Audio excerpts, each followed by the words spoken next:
di KUHP yang baru di pasal 51, 52 KUHP itu sudah sangat jelas. Bedanya sangat jelas. Banyak orang yang masih berpikir pidana itu balas dendam tadi ya, balas dendam negara. Padahal KUHP baru ini menegaskan tujuan pemidanaan sendiri itu lebih manusiawi dan berkeadilan. Nah, ini menarik Mas, berkaitan dengan penghinaan presiden dan lembaga negara. Iya. Nah, ini menurut jenengan gimana Mas? Iya. Ya, memang ini juga bahaya untuk Gen Z ya, terutama adik-adik aktivis. Karena bunyinya pasal seperti ini, setiap orang yang di muka umum dengan lisan atau tulisan menghina pemerintah atau lembaga negara dipidana dengan pidana penjara paling lama 1 tahun 6 bulan.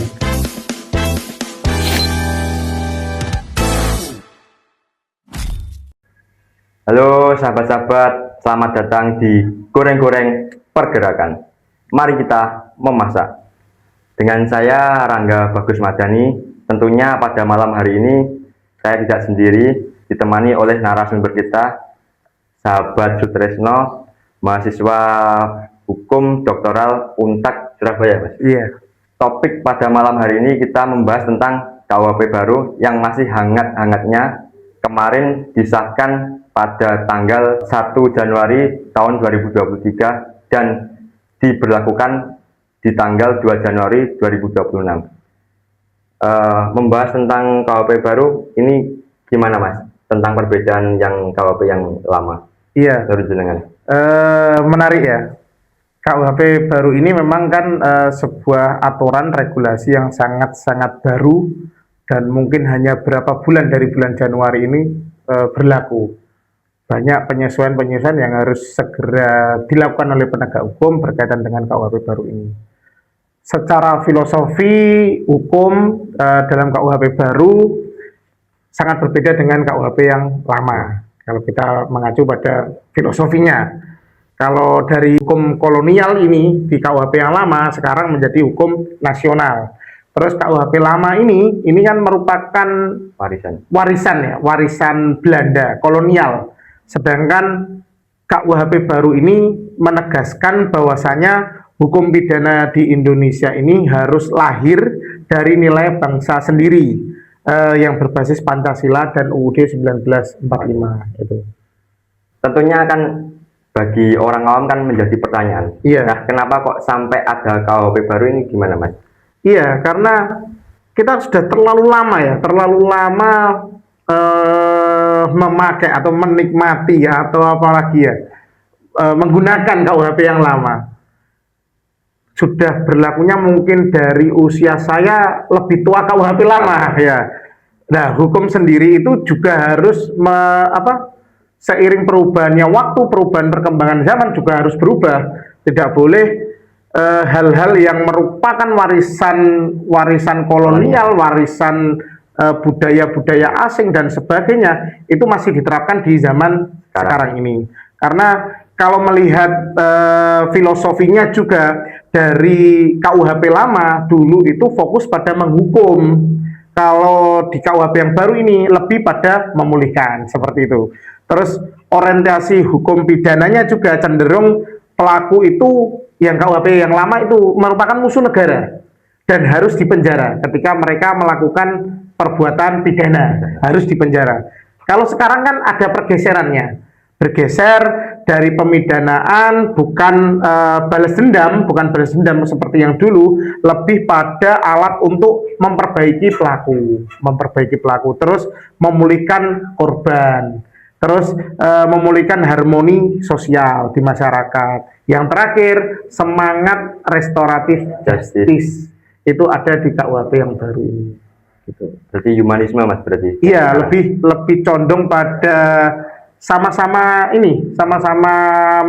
menguntungkan sih untuk korban dan pelaku, tidak semena-mena untuk dihukum, untuk melakukan penghukuman terhadap orang yang melakukan tindak pidana itu. Tapi untuk efek jerahnya gimana Mas? Kalau dari KUHP lama dan KUHP baru? Kalau efek jerah, kalau kita berbicara efek jerah, berarti ada sedikit merupakan hal yang bergeser kalau efek jerah. Dulu memang yang saya jelaskan tadi, orang yang melakukan tindak pidana harus dihukum, harus dipidana, harus dipenjara, dan itu merupakan musuh negara kan gitu ya. Kalau hari ini kan enggak, ada sedikit pergeseran. Pergeserannya itu benar, efek jerahnya juga dapat, tapi tidak serta-merta menghilangkan hak-haknya juga, hak-haknya pelaku. Sama nanti korban juga dipulihkan, pelaku juga akan mendapatkan hal yang setimpal. Cuma ada sedikit pergeserannya di situ. Ada yang mungkin yang dulu itu lebih cenderung ke balas dendam, kalau hari ini lebih cenderung pada sama-sama dipulihkannya. Sama-sama dipulihkannya itu. Gitu Mas. Tapi terkait dengan KUHP baru pastinya kan ada pasal-pasal yang sangat-sangat yang kontroversial Mas. Iya. Nah, apa sih Mas yang pasal poin-poin atau pasal-pasal yang pro atau yang kontra gitu? Oke. Setiap regulasi, setiap aturan, setiap undang-undang yang baru selalu ada pasal-pasal yang memang menjadi pro dan kontra. Ada istilahnya orang menganggap itu tidak konstitusional dan sebagainya, itu mesti ada. Cuma saya melihat KUHP yang baru ini lebih cenderung apa ya, yang dulu dari negara sentris sekarang menjadi masyarakat dan korban sentris. Kalau hukum pidana lama lebih fokus pada negara dan aparat, kalau KUHP KUHP baru mulai menempatkan korban dan masyarakat sebagai bagian penting dalam keadilan. Korban tidak lagi sekedar apa ya, sekedar saksi, tapi punya posisi moral dan hukum. Makanya kalau kita berbicara norma atau pasal-pasal yang kontroversi, tetap ada di dalam sebuah regulasi, tetap ada. Makanya kita lihat filosofinya dulu.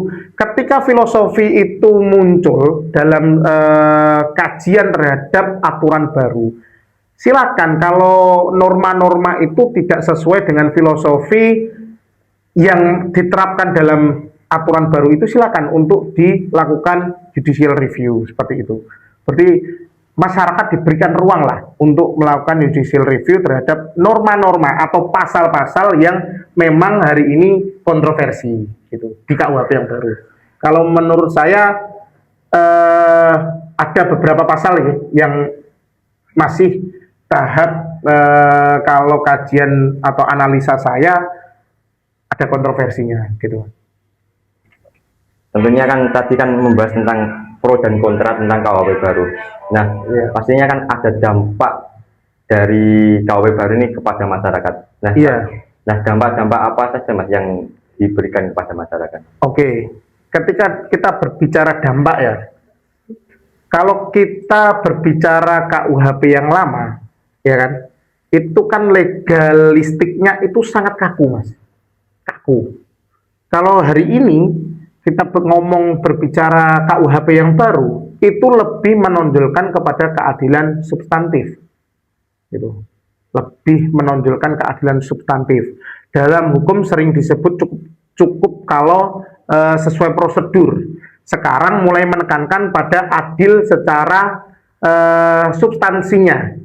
Berarti artinya hukum bukan hanya teks pasal, tapi juga ada nilai kemanusiaannya. Itu dalam KUHP yang baru. Iya, lebih bergeser pada situ.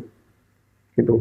Dampaknya sangat-sangat jelas nantinya untuk masyarakat jika penegak hukum hari ini kan ada kepolisian, ada kejaksaan, ada advokat, ada hakim. Itu kan tergantung mereka sebagai penegak hukum yang melaksanakan dan mengimplementasikan undang-undang baru ini, gitu. Dari poin-poin yang tadi, tentunya kan ada aspek-aspek penting Mas dari berbagai pasal dari awal sampai akhir di KUHP baru. Nah, aspek-aspek penting yang jenengan ketahui itu apa Mas? Saya tuh tertarik dengan apa ya, dengan KUHP yang baru di beberapa pasal ya. Dan itu tidak ada di KUHP yang lama, tidak ada. Contohnya pergeseran dari penjara ya sebagai solusi utama sekarang ada alternatif pemidanaan. Alternatif pemidanaan itu ada di KUHP baru di pasal 65. Alternatif pemidanaan itu ada 4, yaitu pidana kerja sosial, pidana pengawasan, pidana denda, pidana bersyarat. Karena penjara tidak selalu menyelesaikan masalah.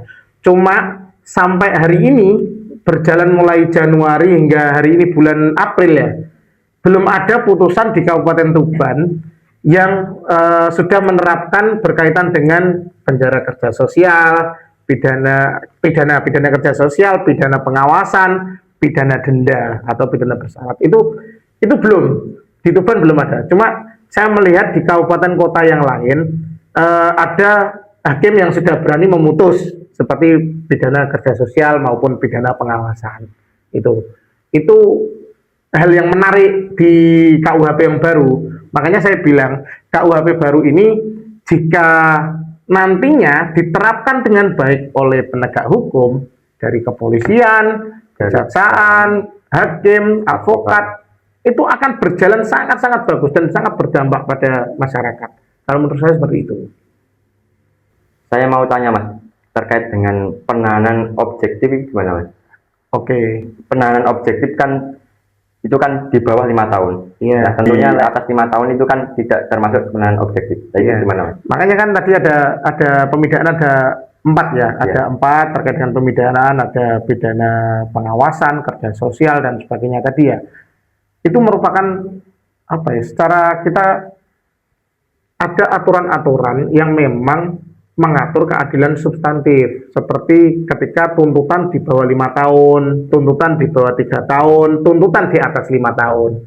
Itu memang karena pergeseran hari ini, pergeserannya dari hukum yang kaku ke hukum yang lebih menonjolkan keadilan substantifnya. Karena tujuan pemidanaan sendiri itu di KUHP yang baru, di pasal 51, 52 KUHP, itu sudah sangat jelas. Bedanya sangat jelas. Banyak orang yang masih berpikir pidana itu balas dendam tadi ya, balas dendam negara. Padahal KUHP baru ini menegaskan tujuan pemidanaan sendiri itu lebih manusiawi dan berkeadilan.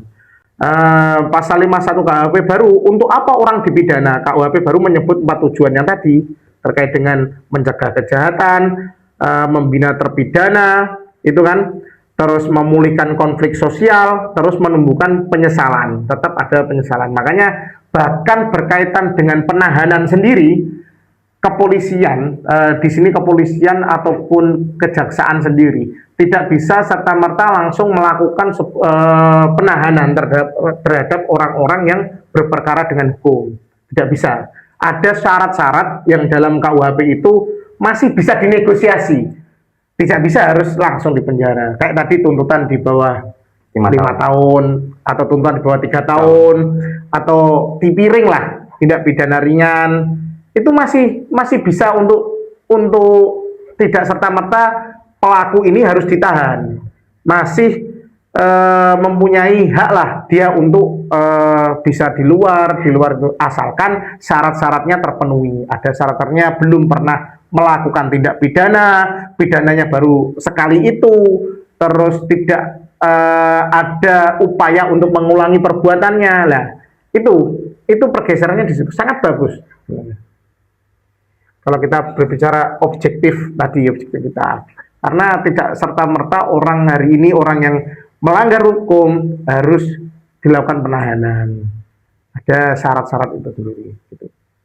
Nah, ini menarik Mas, berkaitan dengan penghinaan presiden dan lembaga negara. Iya. Nah, ini menurut jenengan gimana Mas? Iya. Ya, memang menarik. Saya tuh juga sempat kaget ya,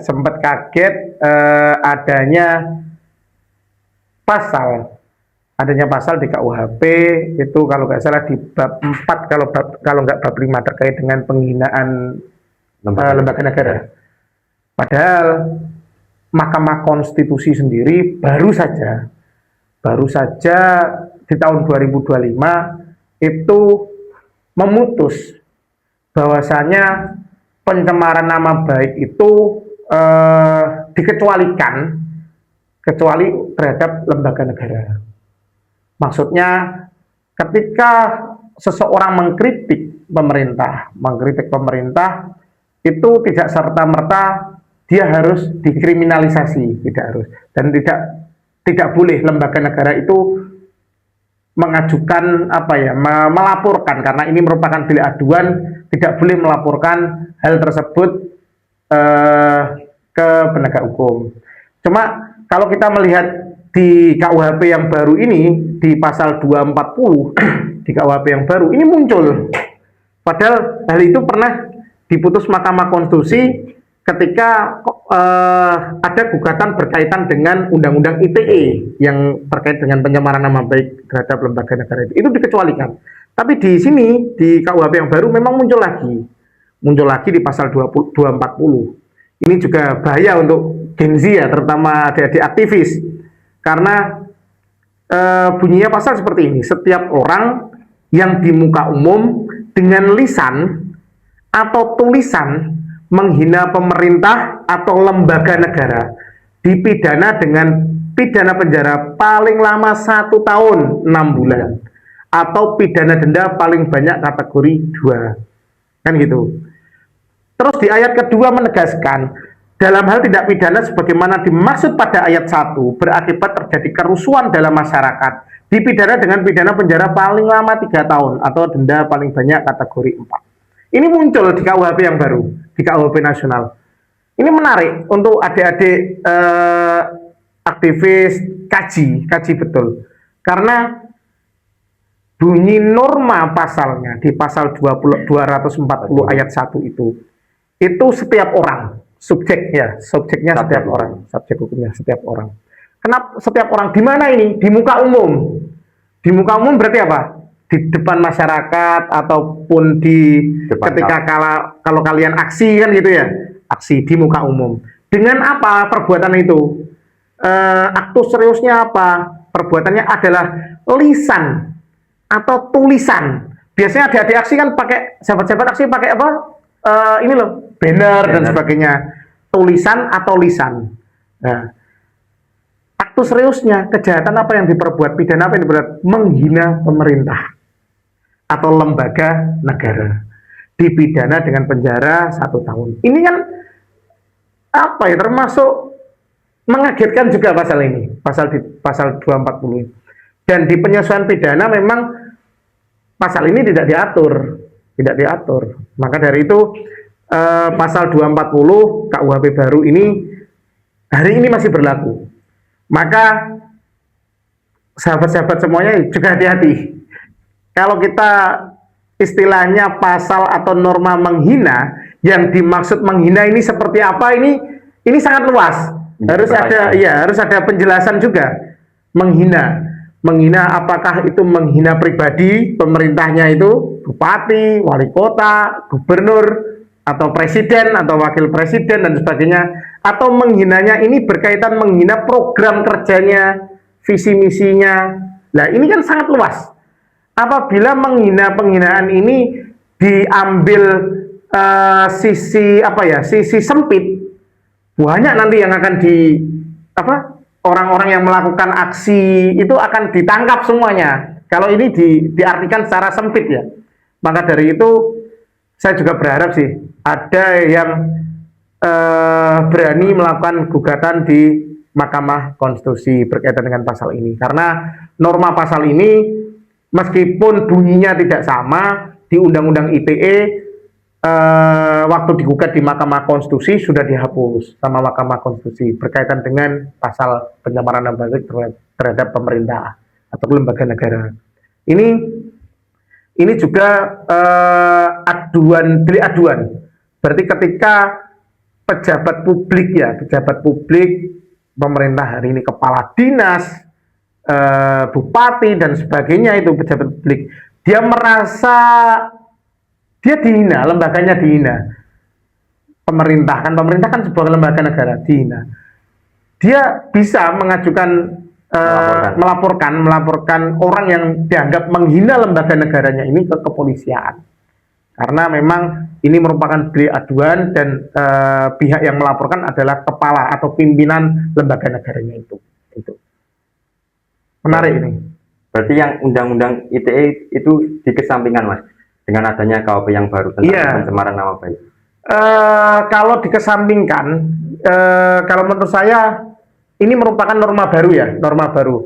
Memang pasal ini didok kan 2023, Ketiga ya kan, sebelum disahkan. enggak, sebelum ada gugatan di Mahkamah Konstitusi. Mahkamah Konstitusi itu kan gugatannya 2025. 25. Makanya ini sangat menarik kalau ada yang melakukan judicial review terkait dengan pasal 240 ini, ayat 1, ayat 2 maupun ayat 3 jika di judicial review.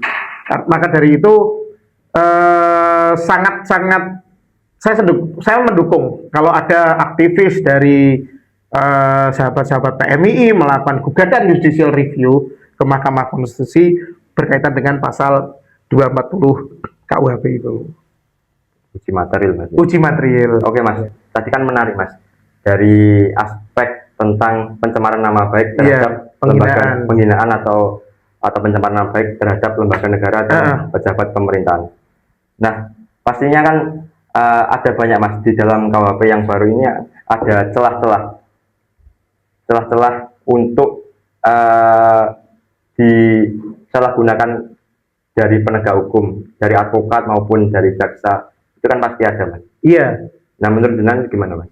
Oke, seperti halnya tadi, makanya kan ketika kita memahami KUHP baru, kita ini tidak boleh membaca KUHP secara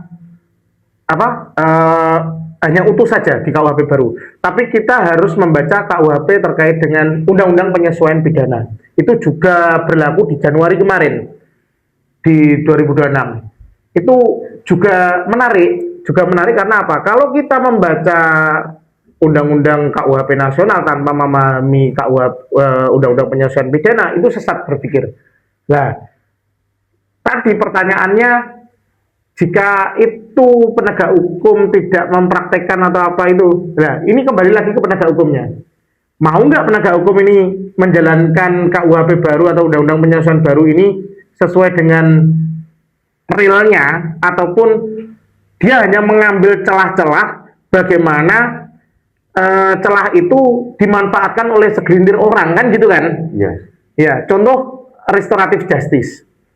Kalau kita berbicara restoratif justice, sekarang restoratif justice ini sudah bisa mulai diajukan, itu mulai dari proses penyelidikan. Ya, penyelidikan, proses penyidikan, proses penuntutan, hingga nanti di masa waktu persidangan. Masih di proses penyelidikan pun sudah bisa dilakukan restoratif justice. Celahnya di mana? Biasanya untuk memulihkan setiap orang yang berperkara dengan hukum ini, setiap kali kan ada celah, minta kewani biro, aku cabut laporan, kan seperti itu kadang-kadang. Nah, ini perlu digarisbawahi ya, celah-celah seperti ini sebenarnya untuk di restoratif justice di KUHP yang baru, kalau kita taat pada aturan di KUHP yang baru, itu sulit. Kenapa sulit? Kita kalau mau bertransaksi di bawah meja atau tidak melaporkan hasil restoratif justice-nya, itu juga bertentangan dengan KUHP baru. Karena KUHP baru itu setelah melakukan restoratif justice, entah itu di penyelidikan, di penyidikan dan sebagainya, harus ada pengesahan di hakim. Harus minta pengesahan ke pengadilan negeri. Minta pengesahan bahwasanya perkara ini sudah selesai di tahap restoratif justice. Dan di restoratif justice itu kan juga ada berita acara antara korban dan pelaku, mintanya apa, minta pemulihan seperti apa, melakukan pengobatan rutin dan sebagainya dengan biaya ini. Itu kan juga disebutkan untuk mendapatkan pengesahan di hakim. Nah, ini perlu diwaspadai oleh masyarakat. Ketika melakukan restoratif justice di tingkat penyelidikan, penyidikan, penuntutan, dan hingga di proses pengadilan yang putusan. Yang paling bahaya itu nantinya ketika kalian semuanya ini restoratif justice tapi tidak dimintakan pengesahan di pengadilan. Kenapa ini bahaya? Karena ketika kalian sudah melakukan restoratif justice, ternyata pulang ke rumah orang tua atau keluarganya ini masih nggak terima terhadap perbuatan pidana tersebut, bisa dilaporkan kembali. Karena kan tidak ada pengesahan, gitu. Nah, kasus ini kan sebenarnya belum selesai, ibaratnya seperti itu. Iya mas. Nah, ini sebuah celah, seharusnya ini sebuah celah. Maka dari itu, semoga saja lah di depan tidak ada seperti itu. Penegak hukum semuanya harus sesuai rule, sesuai aturan untuk menegakkan hukum sesuai dengan KUHP baru. Itu kalau saya seperti itu. Oke, baik mas.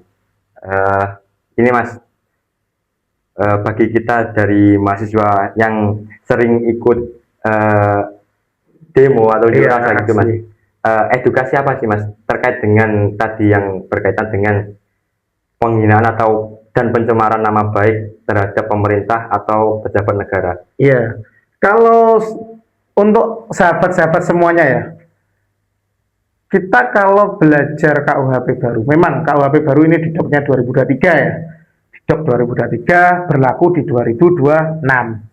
Kalau kita didok 2023 berlaku 2026, otomatis memang ada selisih sekitar 2 tahun.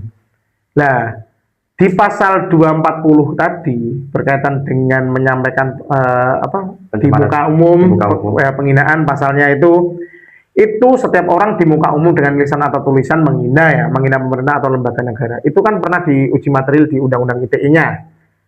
Kalau Undang-Undang ITE-nya itu dikecualikan kalau itu menyangkut pribadi, bukan pemerintah. Contoh, adik-adik mahasiswa aksi, sahabat-sahabat PMI aksi di depan pemerintahan kabupaten, yang diolok-olok bukan pemerintahan, tapi nama pribadinya. Nah ini jangan. Contoh kepala dinasnya, sampai olok-olok habisi secara keluarganya sampai habisi, kepribadiannya sampai habisi. Nah ini yang dikecualikan di Undang-Undang ITE. Kalau di sampean itu menghabisi lembaga negaranya, pemerintahannya, di Undang-Undang ITE yang sudah diputuskan MK terkait judicial review-nya itu tidak berlaku. Contoh sama menghabisi visi misinya seperti ini kok nggak jalan, programnya ini nggak jalan, kenapa nggak jalan? Nah itu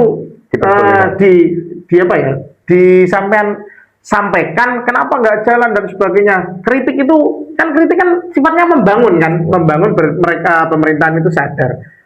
Itu menurut saya nggak apa-apa. Karena memang sudah diputus di dalam Undang-Undang ITE terkait dengan judicial review. Cuma ada pasal di KUHP, pasal 240.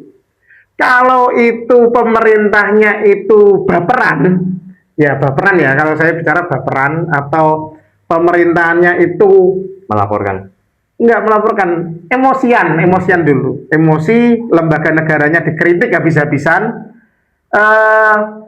dia akan melaporkan kamu, gitu. Sah kalau menurut KUHP baru, sangat sah kalau menurut KUHP baru. Kenapa sah? Karena itu diatur di pasal 240 KUHP, gitu. Karena sampai hari ini kalau saya menafsirkan, bolehlah saya menafsirkan dan menganalisa di pasal 240 ini, kita berbicara menghina pemerintah atau lembaga negara. Kalian pasti tahu menghina bagaimana? Itu kan pasal karet, kalau menurut saya pasal karet. Ya ini perlu diwaspadai oleh sahabat-sahabat mahasiswa, karena di KUHP baru ini memang ada masalah di sini. Untuk kalian-kalian yang masih kritis terhadap pemerintah, hati-hati di sini di pasal penghinaan ini. Kalau kalian menghabisi berkaitan dengan program dan sebagainya, kalau menurut saya itu sah-sah saja. Tidak ada yang namanya anti kritik di sini. Kalau saran saya, gugat ini di judicial review di Mahkamah Konstitusi pasal 240. Oke. Tapi kan biasanya mahasiswa yang unjuk rasa di Pemkab atau di tingkatan nasional itu kan tidak membawa nama pribadi mas, tapi membawa nama lembaga atau instansi mas. Yeah. Nah itu bagaimana mas? Nah ya, maka kalau menurut saya, kalau pemerintahannya baperan. Ya. Akhir-akhir ini kita kan sering melihat aktivis-aktivis ditangkap ya. Ya.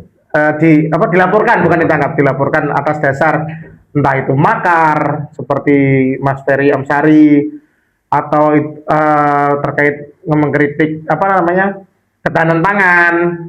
Terus ada yang baru Saiful Mujani, Profesor Saiful Mujani dan sebagainya itu hari ini berhadapan dengan hukum atas laporan-laporan itu. Karena pasal 240 ini berlaku. Kenapa pasal 240 berlaku? Belum ada judicial review terkait dengan pasal ini. Makanya ketika melaporkan yang digunakan bisa pasal di Undang-Undang ITE. Kan gini, Undang-Undang Penyesuaian Pidana itu ada pasal-pasal dalam Undang-Undang Lex Spesialis. Ya, Undang-Undang Lex Spesialis itu undang-undang mengatur tersendiri. Contoh ITE, contoh Undang-Undang Perlindungan Anak, contoh Undang-Undang Tindak Kekerasan Seksual dan sebagainya. Sepanjang tidak diatur dalam KUHP yang baru itu berlaku. Tapi kalau diatur di Undang-Undang KUHP yang baru, Undang-Undang Lex Spesialisnya itu tidak berlaku. Banyak pasal-pasal di pasal Undang-Undang ITE tidak berlaku karena diatur dalam Undang-Undang Penyesuaian Pidana di KUHP yang baru. Itu maka dari itu berhati-hatilah kalau mengkritik pemerintah. Karena pasal ini kalau saya masih menganalisa sedikit ini menghina ini masih masih tanda tanya, menghina yang bagaimana gitu kan gitu. Maka dari itu saya berharap sahabat-sahabat semuanya diawali dari Tuban nggak apa-apa, dari pengurus cabang PMI Tuban melakukan gugatan di Mahkamah Konstitusi terhadap pasal 240 KUHP, gugat judicial review. Siap, sahabat-sahabat semuanya, mengajukan di Mahkamah Konstitusi atas dasar nanti pertimbangannya banyak ada di Undang-Undang ITE yang sudah diputus oleh Mahkamah Konstitusi, lakukan saja, bebas itu. Akan nanti kalau ini disahkan, kalau sahabat-sahabat ini berhasil menggugat ini, nanti ada nilai sejarahnya. Oh, pernah berhasil menggugat pasal 240. Karena ini kan setiap orang di muka umum gitu loh. Di muka umum dengan lisan atau tulisan menghina pemerintah atau lembaga negara. Ini kan pasal karet kalau menurut saya. Perlu untuk dilakukan judicial review gitu. Baik Mas, saya kira cukup ya Mas pada malam hari ini kita membahas tentang KUHP baru. Oke. Atau ada tambahan lagi atau buat edukasi kepada kita yang ada di PJPMI Tuban, Kabupaten Tuban ini. Oke.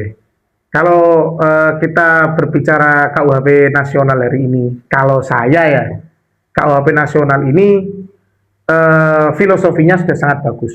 Dia mengedepankan keadilan substantif, keadilan yang lebih diutamakan daripada proses untuk menghukum. Lebih bagus seperti itu. Nah, hari ini yang harus dilakukan oleh sahabat-sahabat PMII, sahabat-sahabat yang lain, masyarakat pada umumnya ikut melakukan pengontrolan. Pengontrolan terhadap siapa? Terhadap semua lembaga negara yang nantinya melakukan penegakan hukum. Kalau kita berbicara KUHP ya, kita mengontrol, kita ikut melakukan pengawasan. Apakah dari pihak kepolisian sudah benar-benar melaksanakan berkaitan dengan undang-undang terbaru ini KUHP, dari kejaksaan, dari hakim, dari pengadilan sudah melakukan hal-hal yang diatur dalam KUHP nasional ataupun KUHP yang baru. Ikutlah mengontrol, tidak apa-apa. Kalau kalian ikut mengontrol, mungkin dari pihak penegak hukum akan juga berhati-hati terkait dengan penerapan pasal. Karena kejadian-kejadian kemarin mulai viralnya jambret ya, jambret yang dikejar oleh korban terus meninggal ya kan, dikejar terus nabrak meninggal terus yang mengejar ini dihukum. Itu kan kalau tidak ada kontrol pengawasan dari masyarakat ataupun dari wakil dari masyarakat DPR, mungkin sudah diproses hukum sampai hari ini, kan gitu. Berarti harus ada atensi Mas ya terkait dengan hal-hal yang semacam itu. Iya, harus ada pengawasan dari masyarakat. Masyarakat dulu mengawasi, kalian semua mahasiswa pengurus cabang dari teman-teman pergerakan semuanya ikut mengawasi. Kalau memang itu dirasa tidak adil, silakan dilakukan apa ya? Kalau kata Cak Soleh itu kan hari ini no viral no justice ya. Nah, itu silakan diviralkan ataupun diajak ngobrol, advokasi. Ini seperti ini kenapa? Ini seperti ini kenapa? Sedangkan aturannya seperti ini. Gak apa-apa. Itu lebih bagus dan lebih apa ya? Terlihat elegan lah. Seperti itu. Itu mungkin tips-tips dari saya sedikit terkait dengan berlakunya KUHP Ya, nasional ini. Itu. Oke, baik Mas, terima kasih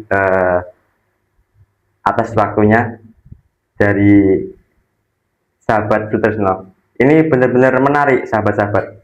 Tentunya dari KUHP baru, dari aspek-aspek pasal-pasal yang kontroversial yang tidak menguntungkan bagi masyarakat ataupun kita-kita yang sebagai mahasiswa. Oke, baik, terima kasih sahabat-sahabat. Tentunya bincang-bincang kami pada malam hari ini dengan narasumber kita, dengan Mas Tris sebagai mahasiswa hukum doktoral Untak ya Mas? Iya, Untak Surabaya. Tentunya sangat menarik untuk kita lanjut diskusi lagi. Baik, terima kasih Mas. Mungkin itu saja atas waktunya.